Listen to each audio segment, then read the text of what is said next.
Light on the Good 5월 3일 아침 묵상. 오늘 본문은 민수기 16장이 되겠습니다.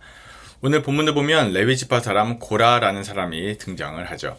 고라는 아론의 후예들만 제사장의 자리에 오르는 것에 대한 불만을 품게 됩니다. 그리고 그는 모세와 아론에게 적대심을 가지고 동일한 불만을 갖고 있는 250명의 족장을 모아서 고라 자손들과 함께 반역 세력을 일으키게 됩니다.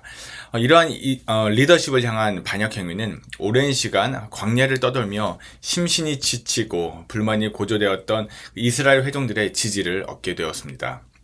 이들의 주장을 들어보면 다음과 같습니다. 왜 아론과 그의 자손들만 대제사장직을 수행할 수 있는지, 누가 이러한 제도를 정한 것인지, 혹시 모세와 아론이 독단적으로 정한 것은 아닌지, 그리고 이스라엘 백성들이 가나안 땅에 들어가지 못한 이유가 독재자 모세 때문이라는 주장이었습니다. 여러분들이 마음과 헌신을 다해 섬기고 보살피고 있는 케어그룹, 소그룹 혹은 사역팀의 그런 식구들로부터 돌아오는 소리가 감사하다는 말은커녕 고작 이러한 불평과 원망 그리고 근거 없는 비방, 모함이라면 여러분 어떠한 심정이 되겠습니까? 이에 대한 모세의 반응이 16장 4절에 기록되어 있습니다. 모세는 고라 자손의 비방에 대응하지 아니하고 먼저 하나님 앞에 엎드려져 기도를 합니다. 그리고 15절 다단과 아비람이 모세를 또 비난하자 모세는 하나님께 아뢰었다라고 기록이 되어 있습니다. 모세는 늘 어려운 상황에 처했을 때 가장 먼저 하는 것이 하나님께 나아가는 것이었습니다. 자신을 공격하고 모함하려고 하는 자들에게 대응하거나 보복하기보단 직면하고 있는 문제들의 모든 것들을 해결함에 있어서 모든 지혜의 근본이시오 문제의 해결이신 하나님께 찾아가서 아뢰는 모습을 우리는 오늘 보게 됩니다. 나보다 나를 더 잘하시는 주님께서 자신의 삶을 하나님께 맡기고 그 하나님께 자신의 문제를 해결해 주실 것을 굳게 믿는 모세의 신앙을 우리는 보게 된다는 것이죠. 그렇다면 모세가 이러한 공격과 비방 가운데에서 일일이 대응하지 아니하고 하나님께 나아갈 수 있었던 그의 신앙의 근간은 무엇이었을까요? 오늘 본문 16장 3절에서 알 수 있듯이 이스라엘의 지도자로서 모세는 자신의 자리가 자신이 만든 자리가 아니라 하나님께서 부르시고 세우신 자리임을 그는 믿었기 때문이었습니다. 그래서 이러한 어려움 가운데서도 문제 해결의 근원을 자신에게 찾지 아니하고 모든 일을 시작하시고 마치실 그 하나님께 나아가 의뢰하고 맡겨 드렸다는 것입니다. 그 결과 어떻게 되었습니까? 하나님의 심판에 고라 자손과 다단과 아비람 그리고 반역에 실제로 참여한 주동자들 250명이 모두 죽임을 당하게 되었습니다. 교회에서 리더십의 자리에서 열심히 섬기시는 성도님께서 저에게 농담 반 진담 반으로 이런 말을 하셨습니다.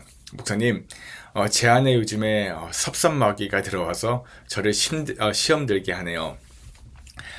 사단이 자기의 약점을 너무나 잘 알아서 늘 그 아킬레스건을 공격하는데 그 포인트가 바로 섭섭한 마음이라는 거예요. 네, 맞습니다.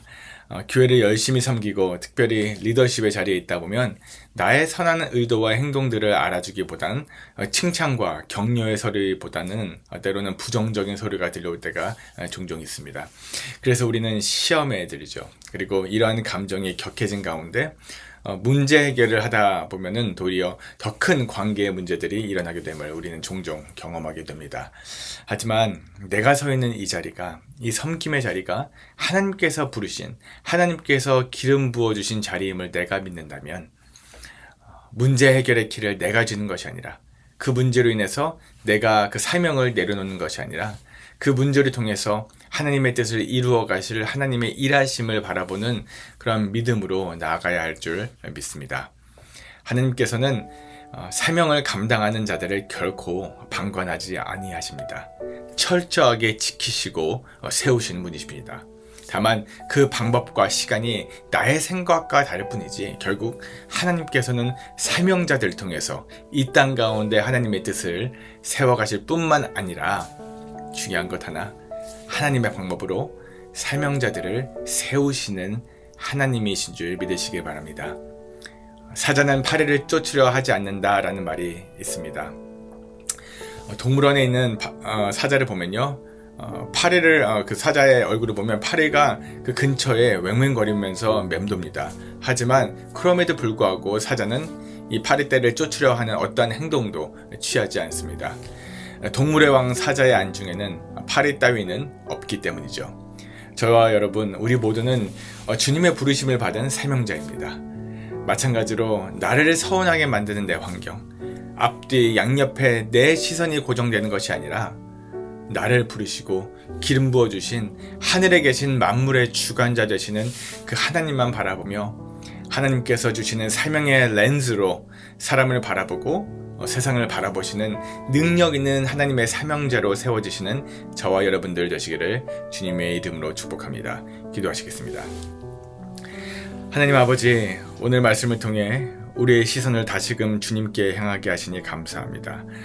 사람의 말과 상황 때문에 흔들리지 않게 하시고 모세와 같이 문제 앞에서 먼저 주님께 나아가는 믿음을 허락하여 주시옵소서. 우리가 서 있는 이 자리가 주님의 부르심의 자리임을 반드시 기억하게 하시고 사람보다 하나님을 바라보며 끝까지 사명을 감당하는 온도교회 성도들 되게 하여 주시옵소서. 오늘도 우리를 붙드시고 주님의 뜻을 이루실 것을 믿사오며 모든 말씀 감사드리옵고 예수님의 이름으로 기도합나이다. 아멘. 은혜로 따뜻하게, 진리로 시원하게 오늘도 승리하시기 바랍니다.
모든